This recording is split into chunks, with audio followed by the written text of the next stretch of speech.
Hi, welcome to Darkwood Brew, a convergence point, online and offline, where people of faith and other spiritual seekers gather to find community and companionship, as well as encouragement and inspiration for life's journey through the dark wood.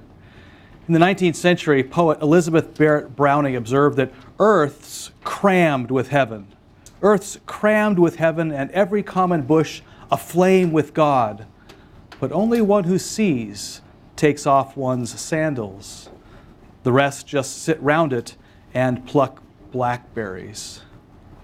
In this series, we're going to be exploring the lives of individuals who have discovered in their work they've discovered the work of their soul in the soul of their work.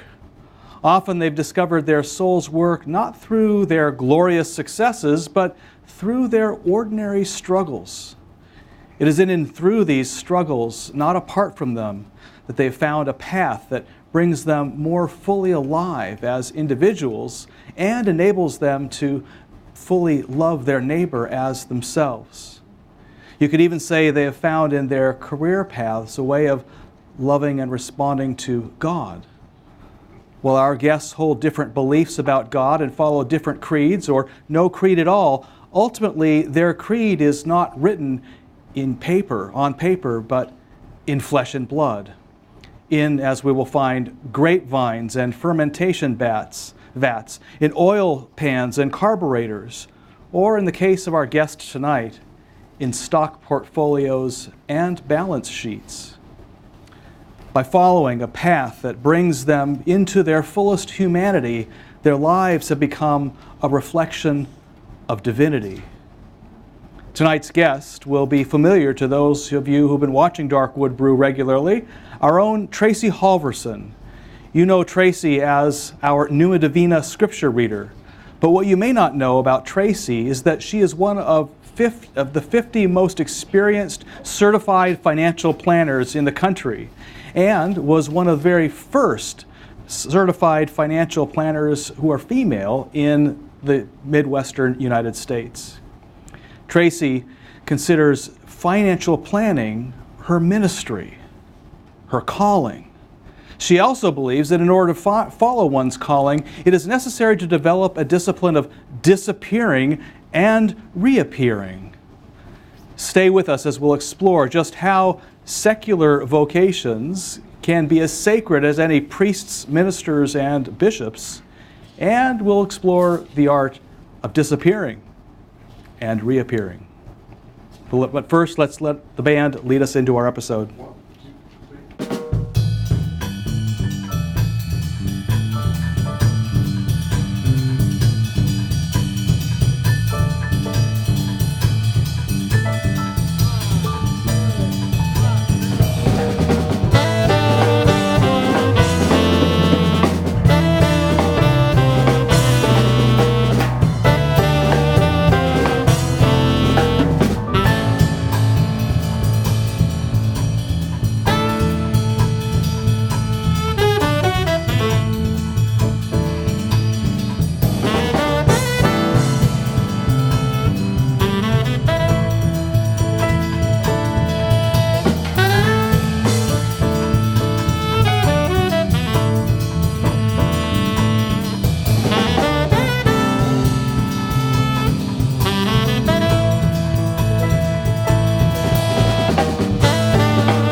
Well, Tracey, it's good to have you on, not simply to read our Pneuma passage, but as an official guest on Darkwood Brews. Welcome in that capacity. Thank you. It's a little strange sitting in this chair, but I'm good. That's right. Well, as we've been doing as of late, we'd like to have our official guests take the first pass at our central scripture passage, which is from tonight from Exodus chapter 3, verses 1 through 9. And so would you mind just reading that passage for us? Sure, absolutely. Moses was keeping the flock of his father-in-law Jethro, the priest of Midian. He led his flock beyond the wilderness and came to Horeb, the mountain of God. There the angel of the Lord appeared to him in a flame of fire out of a bush. He looked, and the bush was blazing, yet it was not consumed. Then Moses said, I must turn aside and look at this great sight, and see why the bush is not burned up. When the Lord saw that he had turned aside to see, God called to him out of the bush, Moses, Moses. And he said, Here I am. Then he said, Come no closer. Remove the sandals from your feet, for the place on which you are standing is holy ground. He said further, I am the God of your father, the God of Abraham, the God of Isaac, and the God of Jacob. And Moses hid his face, for he was afraid to look at God. When the Lord said, I have observed the misery of my people who are in Egypt. I have heard their cry on account of their taskmasters. Indeed, I know their sufferings, and I've come down to deliver them from the Egyptians, and to bring them up out of that land to a good and broad land, a land flowing with milk and honey, to the country of the Canaanites, the Hittites, the Amorites, the Perizzites, the Hivites, and the Jebusites. The cry of the Israelites has now come to me, and I have also seen how the Egyptians oppress them. So come, I will send you to Pharaoh to bring my people, the Israelites, out of Egypt. But Moses said to God, Who am I that I should go to Pharaoh and bring the Israelites out of Egypt? He said, I will be with you, and this shall be the sign for you that it is I who sent you. When you've brought the people out of Egypt, you shall worship God on this mountain. Well, thank you, Tracey. Yep. Well, before moving to Tracey and hearing her story, I just wanted to offer a little bit of reflection, kind of background and context on the scripture passage this evening.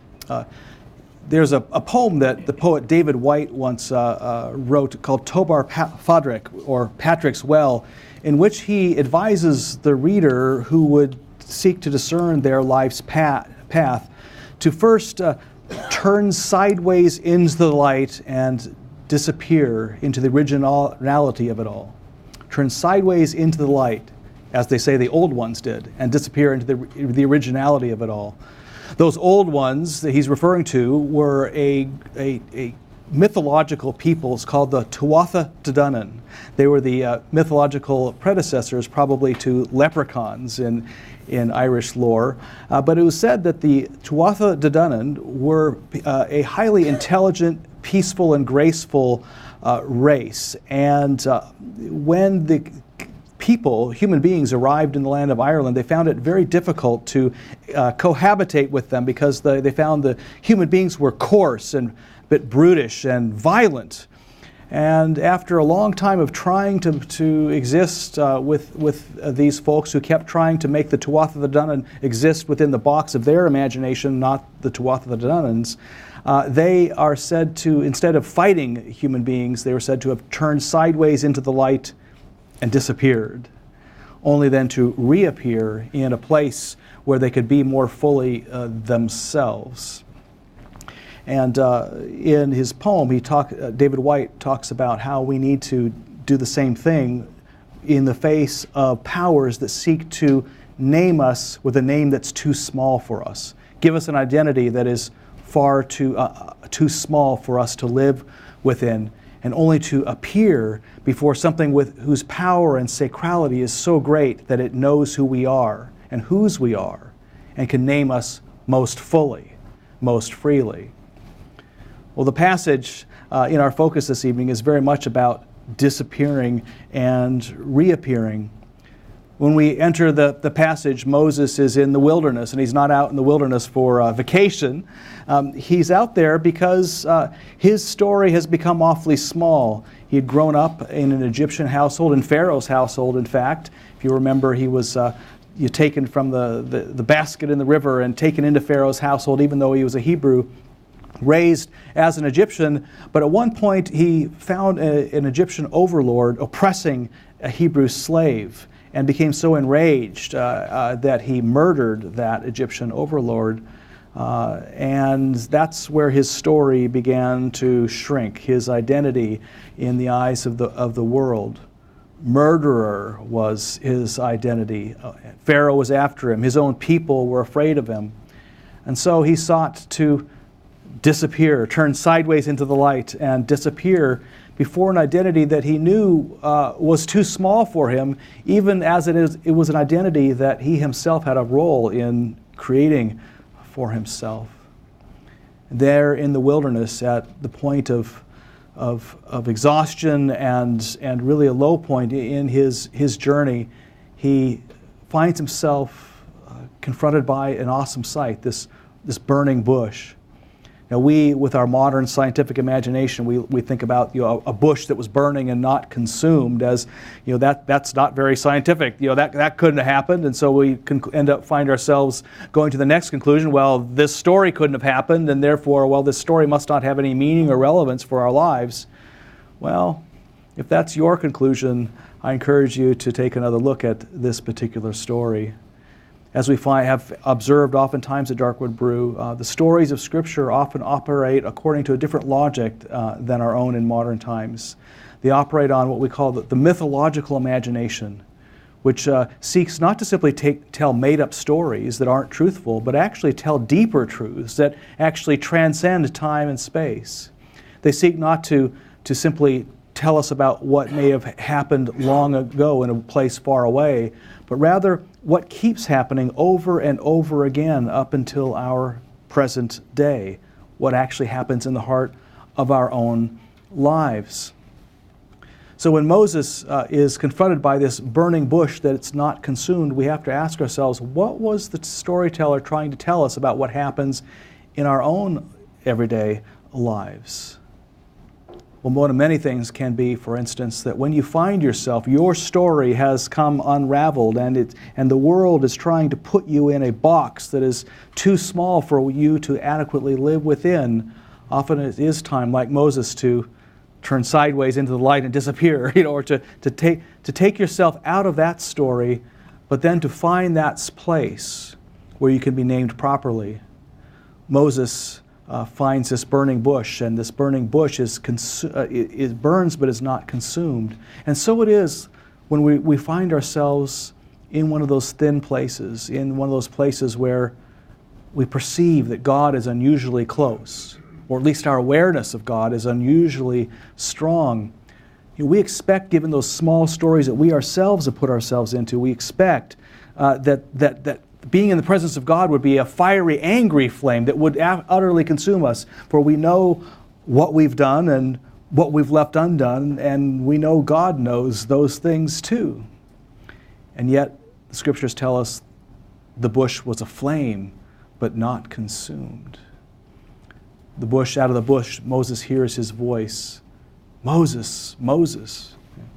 And there's another signal that when we are in the presence of God, it's not a generic voice saying, "Oh, human one." This voice knows us by name. It knows us better than we know us. It has us in its view, and it has a specific mission and purpose for us, as Moses hears. He hears this higher calling, this sense of self that is very different from the story he had been living within. He sees himself in relation to God's story, not merely the story the world was trying to put him in. And so he responds. But how does he respond? He doesn't respond by, "Oh, great, I'll go and take on your mission. I'll go back to Pharaoh, let my people go."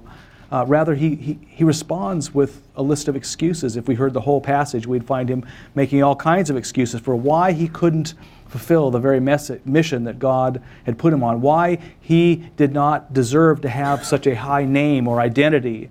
And yet God continues to reassure Moses and finally says, the sign that this will all become true is that your people will worship me one day on this very mountain where you've been. The mountain that he had found himself on was the very mountain where Israel would wind up in the wilderness when they receive the Ten Commandments and agree to be God's very people. And so it is with our lives when we find ourselves named properly, that is, named by God, named in relation to God's story. It always feels to us like a compliment that's undeserved, too high for us. Like maybe it's our own ego talking. You know, one of the ways we know it's not our own ego talking is that when God sees us, we know that God is fully aware of our shortcomings as well. And yet, despite those shortcomings, God tells us there's more to our story than that. And when we begin to live that story, we find surprising things happening. Well, we'll perhaps comment more about that story later, but let's turn to Tracey Halvorson, our guest tonight. Tracey, most people don't likely think about financial planning as something that God would call people, and people think about ministers and priests and bishops as living out a calling of God. But in your life, you seem to be actually taking this very quote-unquote secular vocation, and without preaching Jesus to people, your clients, it seems that you are treating your clients as if they're Jesus in many ways. What got you into financial planning in the first place? Well, I started out as a high school teacher after I graduated from college, and I did that for a few years, and then was looking for my next challenge. And I considered going to graduate school, looked at law school, and was heading that direction. And my dad gave me some information on the College for Financial Planning in Denver. And it was very interesting to me, and my parents had always been very encouraging of me, especially my dad, of, you can do anything. And he knew that I was interested in investments, and that was an area that was interesting to me. And so I took up the challenge, and I went to the College for Financial Planning and completed my degree there and became a certified financial planner. And I looked for a place where I could start my business, and I knew that I wanted to be self-employed and own my own business. And I found a broker-dealer who shared the dream that I had, which was to center my practice around financial planning, not necessarily as centering it around transactions and being a licensed stockbroker, although I am, but more as a certified financial planner and having that be the central focus.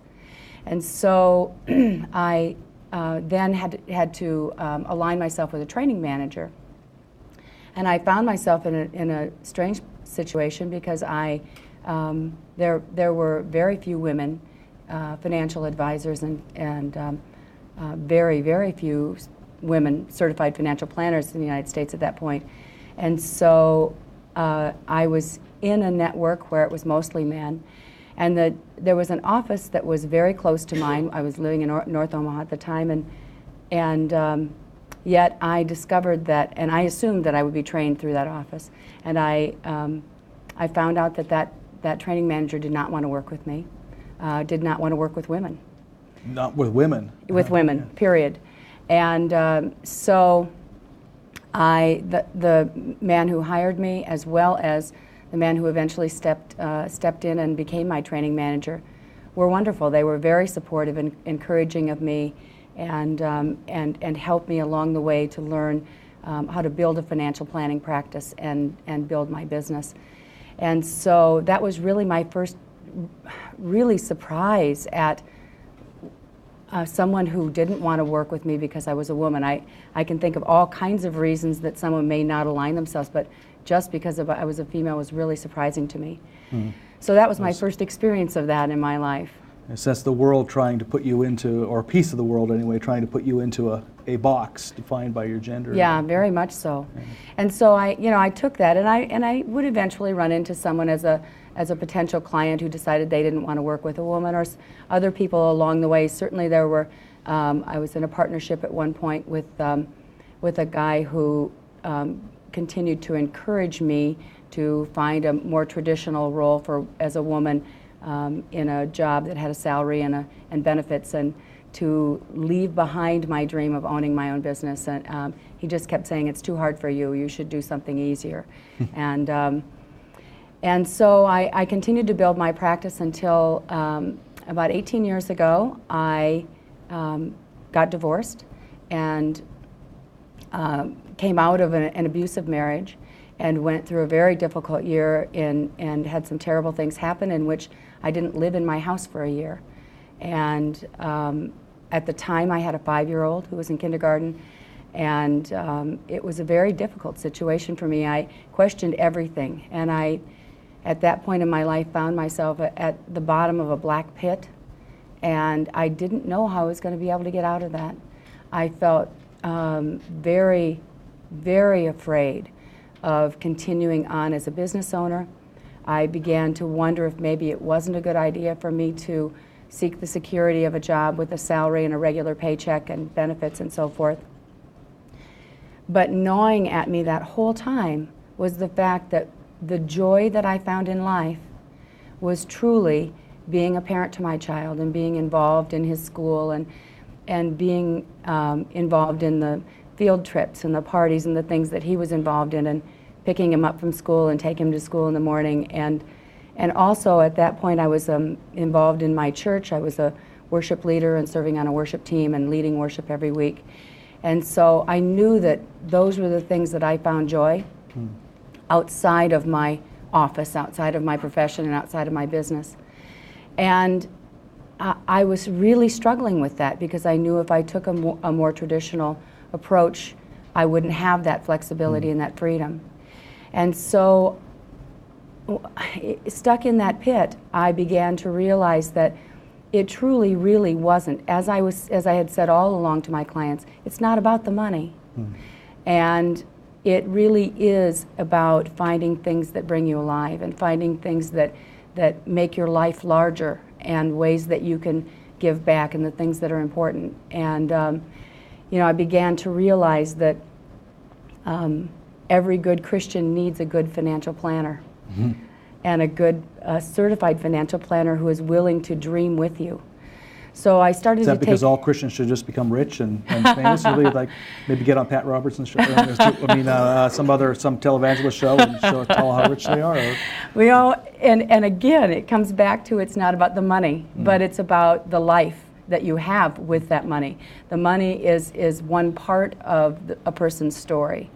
But for me, I've had clients who have come into my office at different points where they will you know, bring in a portfolio and their questions are about outliving their money and so forth. And then we start to talk about the dream that they have for their life, how they see themselves buying a house or paying for a child's education or retirement planning. And they begin to really dig through and look at that dream and find out the parts of that dream that are important to them. And so when I was in that black pit, I started to have that conversation and hear that conversation in my head in my own situation. And I realized that just as I am that person in my client's life who asks those questions about the dream and gets recommitment every year from my clients about what their dreams are and where they want to go and what they want to do beyond the money, beyond what things, you know, those things that are just central to money decisions, beyond the fear versus greed. I can come in there as a third-party voice and help them make those decisions.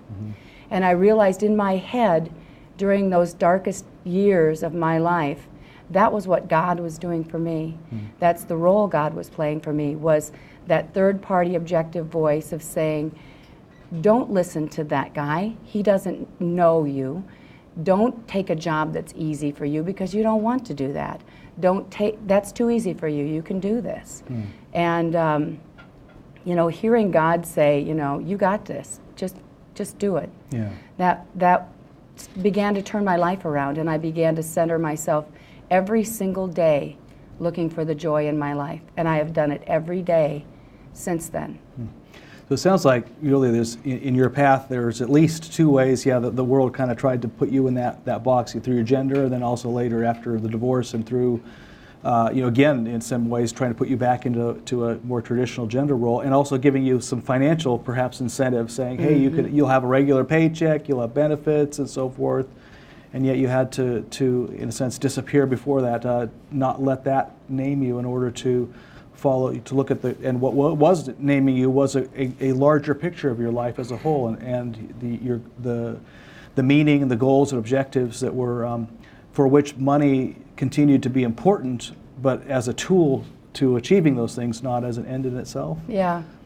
And I think for a lot of people, it's easy to take those two emotions of fear and greed and be paralyzed by the money and the decisions. But I think in the larger picture, it takes someone else sometimes who is that third-party voice who can say, it's really not about the money. It's about what your dreams are for that. And then we can find a way to make this work. Taking some of the pressure off of people to be able to say, in the interns that I hire every year and have for over 25 years, saying to them, your life can be larger than this. And don't limit yourself to what you think traditional roles are or what you think is expected of you. If you want to be a broker, be a broker. If you want to be a certified financial planner, be a certified financial planner. But dream the dream that's for you. It's not for anybody else, it's for you. That's interesting because in our story from the scripture, Moses has to do that for himself. He has to kind of disappear from Egypt and reappear before that bush to hear his call, to sense his call. But then his call was also to, in a sense, go back and do the same for his fellow Israelites. It wasn't just about him, it was actually about how to then serve his people, to help bring them out of Egypt into freedom. And oftentimes, I think in American society, we focus on God's liberating the slaves, the people in bondage, into freedom, and we think, isn't that great? That's the end of it itself. Like, hey, they were free, they were bound, and now they're free, and that's the end of the story. And yet, actually, what Moses does was he takes them from slavery in Egypt and then brings them to the place where they're going to receive the Ten Commandments and agree to become the people of God. So they're freed from bondage, but they're free for another form of servitude in a sense. Only now their struggles are not going to serve Pharaoh and someone who's disinterested in them, but rather they're going to swap those struggles for a new set of struggles. A struggle to be God's people, to be who they are, who they were created to be, and to serve themselves and God and the world through that, rather than to serve Pharaoh. So it's really about freedom for consecration, to consecrate yourself to that higher vision. So it sounds like, in many ways, your own personal path has kind of taken that's happened in your own life, and now what you're doing for clients is, I'm sure you must have a lot of clients who say, well, I'm in here for financial freedom. They're just looking for freedom. And it sounds like what you're saying is, well, yes, freedom is definitely important, and finances can be part of that freedom, but what about who are you? What is your path? What are your life's purposes for which then that freedom can serve? Well, and I've had clients who have really almost been paralyzed by the fear of managing that money and the responsibility of the money. And I think part of that is because they haven't looked beyond the money as one part of their life. They see it as encompassing all of their future, when in fact there are so many other things that don't require, that money that make your life bigger. The volunteering side of your life, or the family side of your life, or other personal things that can come into play that really make a life worth living. And you can have all the money in the world and still be miserable if you don't find that place in yourself that really does bring you alive. Yeah. Well, Tracey, we appreciate your sharing your story with us tonight, and my pleasure. Look forward to seeing how your own career develops and your ministry in financial planning. Thank you. Thanks for joining us. Thank you.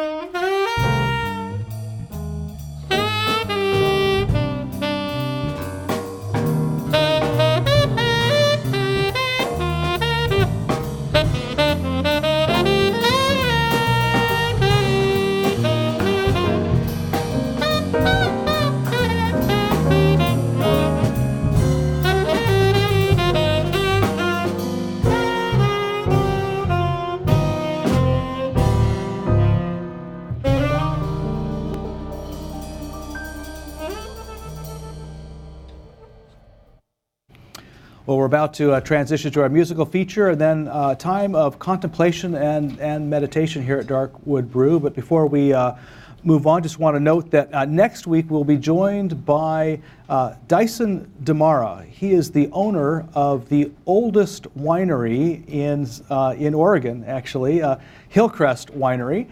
And he's someone that I actually ran across a few summers ago as I was out to write my book, Gifts of the Dark Wood, and ran into Dyson and discovered someone who is passionate about wine, passionate about life, and who has definitely found a path that brings not only him fully alive in this world, but actually serves the world through the joy of his winemaking. So we'll look forward to talking with Dyson next week.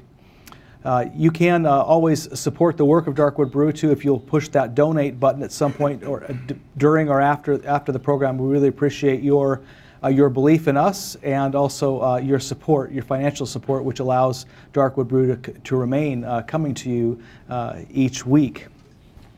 And if after our musical feature, if you'd like to also have kind of put yourself in a place where it may be quiet, perhaps you'll want to light a candle, do something to kind of remind yourself you're in. Now we are transitioning into actually meet up with the Spirit in person to try to come before that presence, that burning bush, in a more deliberate and intentional way. You also may want to gather the gifts of bread and wine or juice and crackers. So as we, at the end of our program, do what we always do and offer communion and share communion together. Well, before getting to our musical feature, Matt, what are we going to be hearing tonight, both here and during communion? This is part of Chuck Bronick's Jazz Psalms project. The feature will be based on Psalm 66. Let all the earth cry out with joy. Introducing the fellows quickly, Matt Amandus on the piano, Bob O'Bennett on the drums, and my man on bass, Clark Edson. Here's Let All the Earth Cry Out with Joy.